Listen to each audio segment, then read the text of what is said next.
Hello everyone, আমি অম্বিকা। আমার আরও একটি নতুন ভিডিওতে সবাইকে ওয়েলকাম। আমার এই বাড়িতে এসে একটু ব্যস্ততার মধ্যেই দিন কাটছে, যার জন্য আমি সময় মতো ভিডিও পোস্ট করতে পারছি না। তো যাই হোক, এটা হলো গত ২৬ তারিখের ভিডিও। আমি বলেছিলাম যে আমি এখানে কিসের ইনভাইট এসেছি সেটা তোমাদের সাথে শেয়ার করব। তো এই যে গতকাল সন্ধ্যেবেলা মানে ২৫ তারিখ সন্ধ্যে ৬টার সময় আমার ছেলে ঘুমিয়েছিল, আর ২৬ তারিখ সকাল ৬টার সময় আমার ছেলে উঠেছে। তো এর সাথে খেলা করছিলাম, আর উঠেই আমি যেহেতু রাতে খাইনি জন্য আমি প্রথমেই ওর খাবার বানাচ্ছিলাম। তো খাবার বানিয়ে একটু চাও করে নিয়েছিলাম। আর এইদিকে আমাদের বাড়ির ধারে এত জল উঠেছে, যেহেতু এখানে ঘের আছে আর ঘেরের সাথে আমাদের বাড়িটা একদম লাগোয়া, যার জন্য এতটা জল উঠেছে। তো তারপর ছেলেকে খাইয়ে দিয়ে আমি ব্রাশ করতে করতে ওকে নিয়ে গিয়েছিলাম ছাদের উপরে। আর তারপরে আমি স্নান করে চলে এসেছিলাম। স্নান করে খাওয়া দাওয়া করে আমার ছেলেকেও আমি স্নান করিয়ে দিয়েছিলাম। তো ওখানে খেলা করছিল। এবারে মা বলছিল কি তুমি ওকে খাইয়ে দাইয়ে আমার কাছে দিয়ে তাড়াতাড়ি রেডি হয়ে নাও, যেহেতু আকাশে মেঘ মেঘ করছিল, বৃষ্টি আসার সম্ভাবনা ছিল।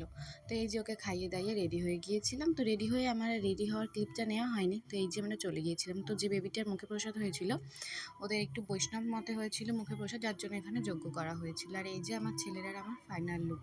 আর আমরা যেই বেরোতে যাব ওখান থেকে, সেই কি প্রচণ্ড বৃষ্টি চলে এসেছিলো। আর এই যে ভগবানকে তোমরা সবাই দর্শন করে নাও, রাধারানী আছে এখানে। আর এই যে আমরা দুজনে ভিজতে ভিজতে বাড়িতে চলে এসেছি, আর একদম প্রচণ্ড বৃষ্টি হচ্ছিল। তো তারপর আমি গতকালের এই ড্রেসটা আবার পরে নিয়েছিলাম খেতে যাওয়ার জন্য। আর এদিকে বাড়িতে এসে দেখি যে বাবা ওকে ঘুম পাড়িয়ে দিয়েছে। তো আমিও এখানে ফ্রেশ হয়ে নিয়েছিলাম। আর তারপরে আমার ছেলে এখানে উঠে ওর পাপাকে দেখাচ্ছিল। তারপর ওর বাম্মার সাথে খেলা করছিল। বাম্মার সাথে খেলা করতে করতে এবারে মা বাবা আবার একটু বেরিয়েছিল সন্ধ্যেবেলার জন্য। আমি একটু ওর খাবার বানাচ্ছিলাম। আর এখানে আমার মেইন সমস্যা হচ্ছে, দুই দিকে দুটো রান্নাঘর হওয়ার জন্য আমার বেশি প্রবলেম হয়ে যাচ্ছে। যখন আমরা একা থাকতাম, মানে যখন আমার ছেলে হয়নি, তখন এত প্রবলেম হতো না আমার। কিন্তু এখন যেহেতু ছেলে বড়ও হয়ে গেছে, হাঁটতে চলতে শিখেছে, সেই জন্য যেন বেশি সমস্যা হচ্ছে। আর এই যে এই ঘেরের দিকটা রাত্রেবেলা দেখলেই কি ভয় করে। আগে যখন আমরা থাকতাম এখানে, আমার তো প্রচণ্ড ভয় করতাম। আমি তো এই দিককার ঘরগুলোতে থাকতেই পারতাম না।